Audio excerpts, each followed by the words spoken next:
এক চামচ সুজি দিয়ে দারুণ টেস্টের এই ব্রেকফাস্ট রেসিপিটা, আজকের পুরো রেসিপি ভিডিওটা দেখে বন্ধুরা বাড়িতে অতি অবশ্যই ট্রাই করবেন এবং আপনাদের সবার খুব ভালো লাগবে। তো চলুন রেসিপিটা শুরু করছি। আমি এখানে কুকারে হাফ চামচ নুন, হাফ কাপ জল দিয়ে কয়েকটা ভুট্টা সেদ্ধ দিয়ে দিয়েছি। এতগুলো ভুট্টা লাগবে না, আমার কিছু রান্নার কাজে অন্য সময় লেগে যাবে। তো এখানে আমি 5 থেকে 6টা সিটি দেবো। তো একটা মিক্সিং বলে আমি একটা ডিম ফেটিয়ে নিয়েছি, ওর মধ্যে 1 থেকে 1.5 চামচের মতো সুজি নিয়ে নিয়েছি, ওর মধ্যে 2 চামচ সেদ্ধ করা ভুট্টা নিয়ে নিয়েছি, হাফ চামচ কালো নুন মানে ব্ল্যাক সল্ট, 2 চামচ কুচনো এখানে পেঁয়াজ নিয়ে নিয়েছি, 1 চামচ গ্রেটেড জিঞ্জার নিয়ে নিয়েছি মানে আদা নিয়ে নিয়েছি, আর একটা কুচনো কাঁচা লঙ্কা নিয়ে নিয়েছি। ভালো করে এগুলোকে ফেটিয়েছি। তার মধ্যে এরপর একটা ফ্রাইং প্যানে 2 চামচ তেল দিয়ে ভালো করে ফ্রাইং প্যানটাকে গরম করে এই মিক্সচারটা এখানে দিয়ে দিলাম এবং ভালো করে ছড়িয়ে দিলাম। এরপর কিছুক্ষণ হয়ে যাবার পর এখানে নিজেদের পছন্দ মতো আপনারা সবজি ওপর দিয়ে সাজিয়ে দিতে পারেন। তো আমি এখানে লম্বা লম্বা করে টমেটো আর লম্বা করে কেটে পেঁয়াজ এখানে সাজিয়ে দিলাম, আর তার উপর দিয়ে এখানে 2 চামচ বা 1 চামচও তেল দিতে পারেন। এখানে আমি 1 চামচই তেল দিয়েছি, উপর দিয়ে ছড়িয়ে দিলাম।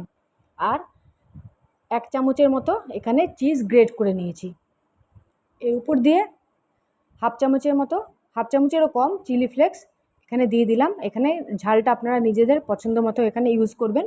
তো হাফ মিনিটের মতো আমি এখানে ঢাকা দিয়ে দিলাম যাতে ভালো করে সেদ্ধ হয়ে যায়। এরপর আমি কিছুটা আলু ভুজিয়া কারি পাতার সাথে আমি ভেজে রেখেছিলাম, ওপর দিয়ে সেই কিছুটা আলু ভুজিয়া আমি ডিমটার উপর দিয়ে দিলাম, অমলেটটার উপর দিয়ে, এবং একটা খুন্তি দিয়ে এটাকে ভালো করে চেপে দিতে হবে যাতে আলুর ভুজিয়াটা অমলেটের সঙ্গে ভালো করে লেগে যায়। নিচটা খুব ভালো করে সেদ্ধ হয়ে গেছে, এবার খুব সাবধানে খুন্তি দিয়ে অমলেটটাকে ভালো করে উল্টিয়ে নিতে হবে। দেখুন বন্ধুরা, নিচেরটা খুব সুন্দরভাবে ক্রিস্পি হয়ে গেছে আর খুব ভালো সেদ্ধ হয়ে গেছে। এবার উপরেরটা সেদ্ধর জন্য আরও হাফ মিনিট এখানে ঢাকা দিয়ে দিলাম, আরও একটুখানি খুন্তি দিয়ে হালকা করে প্রেস দিয়ে দিলাম। বন্ধুরা, অমলেটটা এখানে রেডি। এরপর একটা পরিষ্কার প্লেট নিয়ে ওপর দিয়ে ফ্রাইং প্যানের ওপর দিয়ে ভালো করে সাবধানে যাতে হাতে ছ্যাঁকা না লেগে যায় ভালো করে উল্টে একটা সুন্দর প্লেটে আমি এটা প্লেটিং করে নিলাম।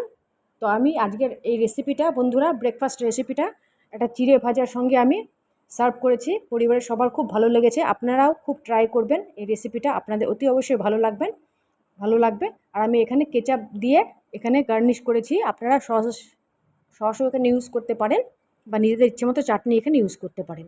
তো আজকের মতো এতটাই।